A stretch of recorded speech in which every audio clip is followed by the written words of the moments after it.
Hi everybody, it's Savannah here, and today I'm going to be showing you guys how to make Kili's Runestone from the Hobbit. So this is actually a really easy project to make. I had a couple people request a tutorial on my Instagram and I posted a picture of this, and I'm super excited to start this off, guys, so I'm just going to get right into it. So the materials you need for this are super easy to come by and pretty cheap. So you'll need some black polymer clay, and you can actually get this at Walmart for, I think it's like 99 cents for a block, super cheap. And then you'll need some silver. So if you don't have any silver, then I'd say some sort of a gray substitute, but silver is definitely the best for this. You also need some white acrylic paint. That is for filling in the words, the runes. And then you'll also need a needle tool. I have two here because I liked using two, but if you do not have a needle tool, a toothpick works just fine. And one other thing I'd suggest is just having a damp paper towel, because that will help in case you make any mistakes with the paint. And the last thing I recommend is some sort of glaze. So I'm using Duraclear, but that will just really finish it up and give it the shiny look that you see here. So now let's just hop into the tutorial. So you're going to start just by shaping your black clay into a rune, like however big you want your rune to be, just so you can see if you have enough. If you don't, you can add more, but I do. And so now I'm just going to take about half of this silver clay, and I'm just going to mix it in, so kind of tearing it just so that it gets really mixed in there. This is almost not really going to give it the streaking effect, that's going to be later, but this is going to give it that shiny silvery look when you glaze it. So then you're just going to roll that into a ball, and you can sort of see little streaks, and that's okay. And then I'm just going to roll this into a log and take this clay and rip off little pieces and roll them into little snakes, and then just kind of stick them on at weird angles and just kind of cover the whole snake in little of these. You don't have to fill in every hole, but just kind of go like a little crazy with it. So like that, and then like this, and then just go until you finish even the back side, and I'll show you guys what it looks like in just a second. So keep placing them on until you get something that looks a little bit like this, and then you're just going to kind of roll it a little more, and then just start to mix it in. Now you're probably wondering that's probably not going to do anything, but it helps to give it, you see how it's already giving this really nice streaking effect? Just kind of do that and mix it in, and then roll it into a ball, and then just keep doing this until you get the desired effect. So I'm going to mix this a little bit more, kind of move it around until I get the desired effect and the look that I want, so that it's not too overpowering, but that it looks a lot like a rock. So I do like this, and I'm going to go for having it more of a soft look in the front, so not as many lines, and then on the back have it be more streaky. So then you're just going to kind of flatten it out into a rectangle or into an oval shape, and just kind of try and smooth it out as best as possible, just like taking your fingers and rubbing it over the top, just like so, and that just really smooths it out and gives it a really nice look. And then once you get that done, you're going to actually start carving in your runes. So what I went ahead and did is got on Google and looked up Kili's Runestone, and then I just copied the runes onto an index card, and I can see them better, but you could just look at a picture off the internet or anything like that just to figure out what the runes look like, or you could even just copy what this is right here, my version here.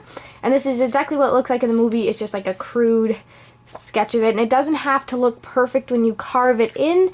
It just needs to look kind of sloppy-ish, sort of like it was carved is the look you're going for. So I'm going to start by making a line over here, just a straight line. Then what I'm going to do is make a weird curve. It looks like a Y. And then make a line right through the middle and bring it down to about this, like you want it to be even with each other. You're going to make another line right next to it. Then you're going to make another line just a little bit farther away, and you're going to kind of bring it up like half of a Y. It's like that. Then you're going to go next to it and you're going to make another line. And this one you're going to bring down. One side is going to come, the top section, like you're making a sideways F almost. And then you're going to bring the top portion down a little farther. It's going to be longer than the bottom one, just like if you were making an F. And then you're going to make one more rune, which is like this. And then you're just going to make 2 little dashes in the side and make another straight line. And then there is going to be one more step to this. You're going to make a little indention there. And then you're going to kind of look at it from an angle almost.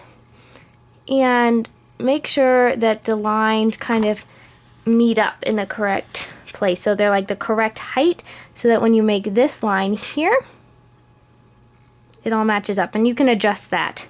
But then you're going to do the same thing on the bottom.